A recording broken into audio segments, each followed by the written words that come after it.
அனைவருக்கும் வணக்கம். இன்று உங்களிடத்திலே நாம் பேசக்கூடிய வன உயிரினம் வல்ச்சர்ஸ். தமிழிலே மிக அழகாக அதை பாரு என்று சொல்கின்றோம். ஆரம்ப காலத்திலேயே அதை வந்து பிணம் தின்னி கழுகுகள் என்று பயன்படுத்தி வந்தார்கள். பட் ஒரு அழகான ஒரு வன உயிரினத்திற்கு அப்படி ஒரு அபத்தமான சொல் தேவையில்லை என்று சங்க தமிழிலே பயன்படுத்திய அந்த பாரு என்ற அந்த பெயரைத்தான் தற்போது அதிகமாக அனைவரும் பயன்படுத்தி வருகின்றார்கள்.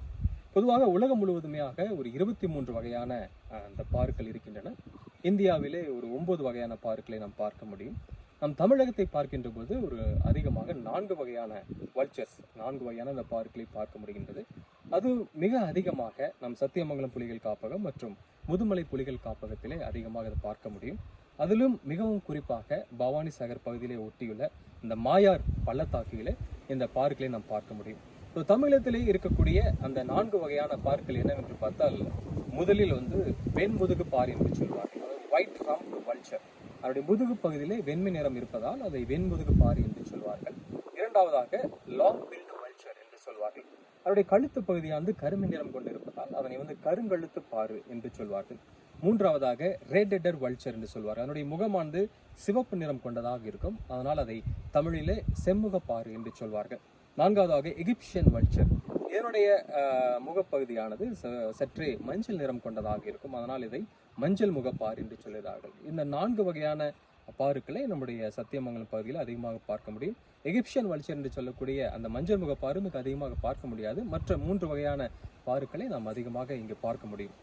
பொதுவாக 1950களிலே நம் தமிழகத்திலே மிகவும் அதிகமான எண்ணிக்கையிலே இந்த பாருக்கள் இருந்திருக்கின்றன. மிகவும் குறிப்பாக சென்னையிலே இருக்கக்கூடிய குரோம்பேட்டை என்ற பகுதியிலே காகத்தின் எண்ணிக்கையை விட அதிகமான எண்ணிக்கையில் இந்த பார்க்கள் இருந்திருக்கின்றன. அதற்கான காரணம், அந்த பகுதியிலே ஏராளமான தோல் தொழிற்சாலைகள் இருந்திருக்கின்றன. அந்த தொழிற்சாலைகளுக்கு வரக்கூடிய அந்த கழிவுகளை உண்பதற்காக ஏராளமான பார்க்கள் அங்கு இருந்திருக்கின்றன.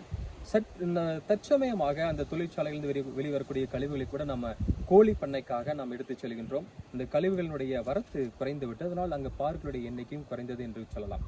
அதே போல திருக்கழுங்குன்றம் என்ற இடத்திலே ஒரு தொடர்ச்சியாக 700 வருடங்களாக ஒவ்வொரு நாளும் ஒரு ஜோடி பாருக்கள் வந்து அந்த கோவிலிலே படைக்கக்கூடிய அந்த படையிலே உண்டு விட்டு சென்ற அந்த ரெக்கார்டு, அந்த ஆய்வுகள் நம்ம இடத்துல இருக்கின்றது. ஆனால் கடந்த 20 வருடங்களாக அவை இல்லாமல் போனது ஒரு வருத்தம் அளிக்கக்கூடிய ஒரு விஷயம் என்று கூட நாம் சொல்லலாம். இது வந்து பாருக்களுடைய எண்ணிக்கை கணிசமாக குறைந்ததுக்கான பல காரணங்கள் இருக்கின்றது. அதனுடைய வாழ்வியலை நாம் பார்க்கின்ற பொழுது, பொதுவாக பாருக்கள் ஒரு உயரமான மரத்திலே கூடு கட்டி வாழக்கூடியவை. பொதுவாக நம் பவானி சாகர் பகுதியிலே நீர் மருது என்று சொல்லக்கூடிய அந்த மரத்திலே உயரமான மரம், அந்த மரத்திலே இது கூடுகளை கட்டுவதை நாம் பார்க்க முடியாது. அதற்கான காரணம் என்னவென்று பார்த்தால், பொதுவாக அந்த நீர் மருது மரமானது பெரிய தடிமன் கொண்டதாக இருக்கும். யானைகள் வந்து அதை அசைத்தாலும் கூட அந்த கூடுகளுக்கு ஒன்றும் ஆகாது. அது ஒரு காரணமாக இருக்கலாம். இரண்டாவதாக, காட்டுத்தீ பரவுகின்ற போதுமே கூட மிக உயரமான அந்த இடத்தில் இருக்கின்ற காரணத்தால் காட்டுத்தீயால் அந்த கூடுகள் அழியாமல் இருக்கலாம். அதனால் அது போன்ற மரங்களை இந்த சத்தியமங்கலம் பகுதியில் இந்த பாருக்கள் தயார் செய்து அங்கு கூடு கட்டி இருக்கின்றன. மீண்டுமாக தென்னை மரத்தில் கூட அது கூடுகளை கட்டுவதை நாம் பல ஆய்வுகளிலே பார்க்கின்றோம். இன்னும் ராஜஸ்தான் மாநிலத்திலே பார்த்தோமேயானால் சீமை கருவேல் மரத்திலே கூட கூடுகளை கட்டி இருப்பதை நாம் பார்க்க முடியும். பொதுவாக அந்த பாருக்கள் ஒரு முட்டை அதிகமாக இடும். சில நேரங்களில் அரிதாக 2 முட்டைகள் இட்டு 2 குஞ்சுகளை இருப்பதை நாம் பார்க்க முடியும்.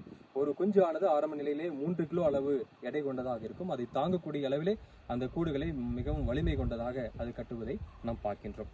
பொதுவாக இது அழிந்து வரக்கூடிய காரணம், பொதுவாக 1990களில் கொத்து கொத்தாக இந்த பாருக்கள் வந்து அழிந்து போனதுக்கான காரணத்தை பல ஆய்வியலாளர்களும் அதை தேடிக்கொண்டிருந்த வேளையிலே ஒரு திடுக்கிடும் சம்பவம் கிடைத்தது. என்னவென்றால், கால்நடைகளுக்கு வலி நிவாரணியாக பயன்படுத்தக்கூடிய டைக்ளோஃபினாக் என்ற மருந்து, அந்த மருந்தை கால்நடைகளுக்கு ஊசியாக நாம் போடுகின்றோம். அந்த கால்நடைகள் இறந்த பின்பு அந்த வலி நிவாரணுடைய தாக்கம் அதனுடைய உடம்பிலே இறந்த அழுகிய உடலிலே இருக்கும். அதை இந்த பாருக்கள் உண்கின்ற பொழுது அந்த தாக்கத்தினால் பல பாருக்கள் இறந்து போனதை நாம் காண முடிகின்றது. அதனை கண்டறிந்ததை அடுத்து இந்த டைக்ளோஃபினாக் என்ற வலி நிவாரணியை கால்நடைகளுக்கு பயன்படுத்தக்கூடாது என்று ஒரு சட்டம் இயற்றப்பட்டு இப்பொழுது அது முற்றிலுமாக தடை செய்யப்பட்டுள்ளது. பாருக்கள் அழிந்ததுக்கு இது ஒரு முக்கியமான காரணம் என்று நாம் சொல்லலாம். பொதுவாக இது போன்ற பாருக்களை நாம் ஏன் காப்பாற்ற வேண்டும்? சூழல் மண்டலத்திலே இந்த சுற்றுச்சூழலில் அதனுடைய பங்களிப்பு என்ன என்று பார்க்கின்ற பொழுது, இது மிகவும் ஒரு உண்மையான ஒரு தூய்மை காவலன், ஒரு துப்புரவு பணியாளர் என்று நாம் சொல்லலாம். காடுகளிலே பல வன உயிரினங்கள் இறந்து அழுகி கிடைக்கின்ற பொழுது அந்த உயிரினங்களை எல்லாம் உண்ணக்கூடிய அந்த உயிரினங்கள்லாம் உண்டு அந்த இடத்தை தூய்மைப்படுத்தக்கூடிய ஒரு துப்புரவு பணியாளராக இந்த பாருக்கள் வந்து காடுகளில் இருக்கின்றது என்றால் அதை மறுக்க முடியாது. அவ்வளவு அழுகிய நிலையில் இருக்கக்கூடிய அந்த இறைச்சி உண்டாலுமே கூட அதில் பல கிருமிகள் இருக்கலாம், ஆந்த்ராக்ஸ் போன்ற கொடிய கிருமிகள் கூட இருக்கலாம். ஆனால் இருந்தாலும் அதனுடைய உடலை வந்து அது பாதிப்பதில்லை. இந்த பாருக்கள் அந்த கிருமிகளால் பாதிக்கப்படவில்லை. அதுக்கான காரணம் என்னவென்று பார்த்தால் அதன் வயிற்றிலே சுரக்கக்கூடிய அந்த அமிலம்.